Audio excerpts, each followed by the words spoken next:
The story begins with an average man who dies an unexpected death and reincarnates in a fantasy-like world, as Will, a baby born in the city of the dead. He is raised and nurtured with love by three undead beings: Blood, a skeleton swordsman; Mary, a mummified priestess; and Gus, a ghost sorcerer. As Will grows up, being the only human alive, he starts questioning his existence in this life-forbidding place. He later discovers that his three foster parents are hiding something from him. The secrets being kept from him unsettles him. Each day he constantly wonders about his foster parents' past or where the food comes from. In his curiosity, he follows Mary to a temple once. There he discovers Mary praying to Mater, the virtuous goddess who blesses people with gifts of the earth. But because Mary is undead, she is burned with holy fire every time she prays to the goddess.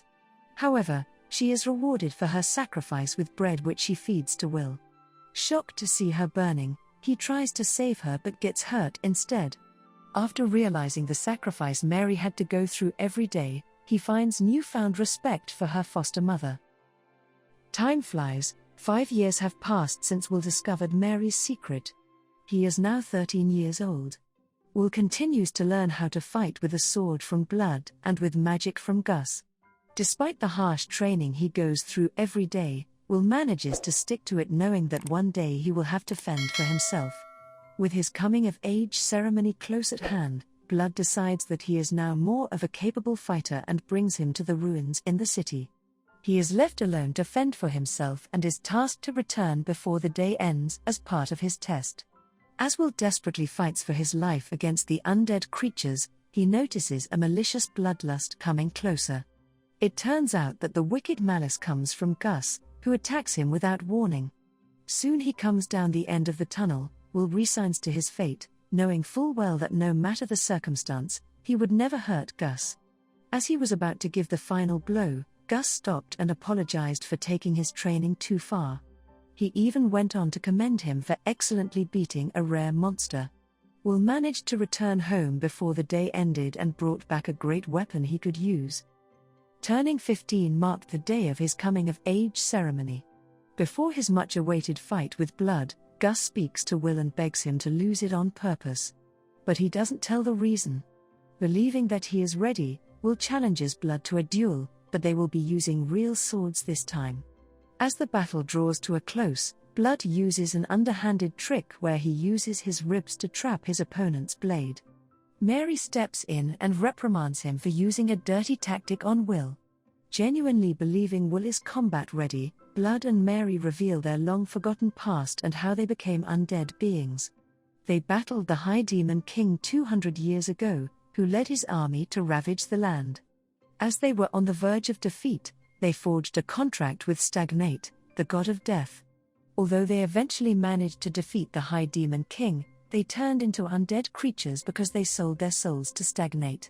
Just as they tell the story of how Will came into their lives, Stagnate appears before them to collect on their debt.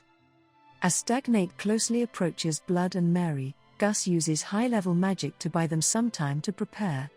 It turns out that Blood and Mary had lost their attachment to the human world when they deemed Will ready, knowing full well that they had taught him everything he needed to learn to survive. Without their attachment to bind their existence to this world, they no longer have a purpose, hence why Stagnate has already come to collect their souls. After the god of death was driven off for the time being, Will confesses to his foster family that he was reincarnated from another world. He continued by saying that he has retained all of his memories from his past life. After learning of their past, it wasn't until now that he has finally found his purpose. Determined to save his family from damnation, Will turns to the gods his family worshipped once. As Will decides on who to devote his life to, he finds himself drawn to Gracefeel, the goddess of light and flux. It is believed that she guides the souls of the dead into the rebirth cycle and uses her lantern to light their way. Will thinks that he had seen her when he initially reincarnated. He finally decided to worship Gracefeel and devote his life to her cause, to which he gained her protection. It wasn't long after that Stagnate returned to collect what was owed. Will heads out to face him alone. Will managed to fend for himself but later noticed that this was just a distraction and that the real Stagnate was already back at the temple claiming Blood's and Mary's souls. Just as Mary resigned to her fate, Mater intervened and protected her, which made Mary break into tears as she had assumed that she had already forsaken her when she became undead. With the help of Mater and Gracefiel, Will defeated the evil god. With their souls saved from Stagnate, Blood and Mary were guided by Gracefiel's light to eternal peace.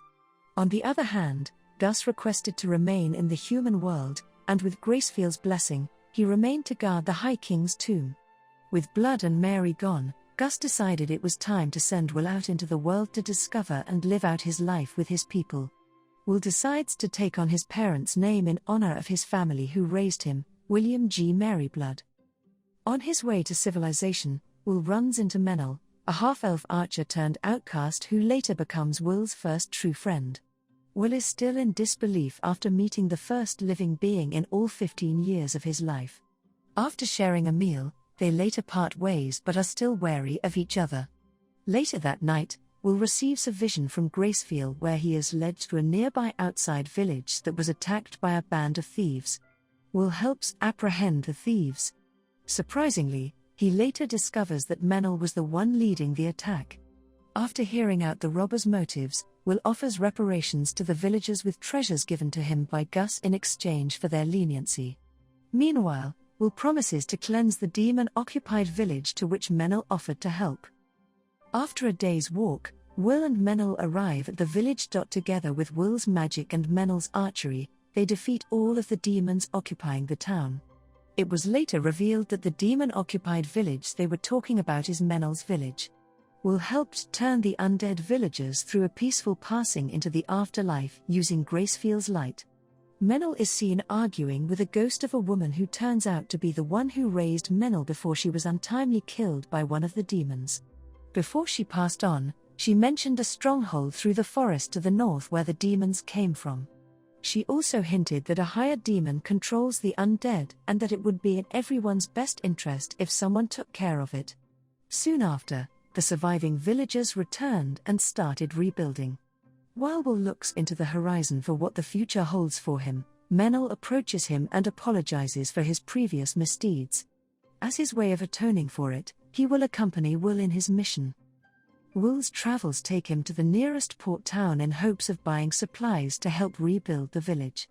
On their way to White Sails, Will and Menel encounter Tonio, a traveling salesman, and astute trader, with his traveling partner Rabina Goodfellow, a halfling bard who is fond of telling and singing tales of heroism. Tonio and Rabina were chased by a rabid giant ape, who Will manages to drive off. They decided to travel together to White Sails. Will later learns from Rabina about the heroics of Blood, Mary, and Gus when they once defeated a wyvern to save the life of a half-elf girl. Tonio shares that White Sails might not be as peaceful as they think. The town scrambles in a royal succession struggle between Prince Owen, the previous king's successor, and Prince Ethelbald, the rightful crowned prince and White Sails' current ruler. Will and the group finally arrive at White Sails, where they are met by Bart Bagley, the local bishop. After learning of Will's devotion to Gracefiel, he mentions that faith in the said goddess has dwindled since the War of the High King. The once peaceful city is suddenly attacked by a wild wyvern which the city guards struggle to defeat. Will and Menel step up to fight it and manage to defeat it. This courageous battle earned him the nickname the Wyvern Killer. With the recent turn of events, the crowned prince Ethelbald requests an audience with Will. In hindsight, Will uses this chance to ask for troops to fight the recent demon incursions and the demon boss in the deep parts of Peast Woods. Despite understanding Will's good intentions, Prince Ethelbald declines his request. Will compromises with him and asks for permission to hire adventurers and mercenaries instead. Together, they will fight the demons that not only threaten this town but the entire continent.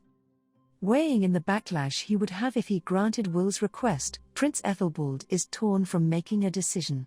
Suddenly, Bishop Bagley barges in on their conversation, stating that the church approves of such a request and would be in His Royal Highness' benefit to doing so as well.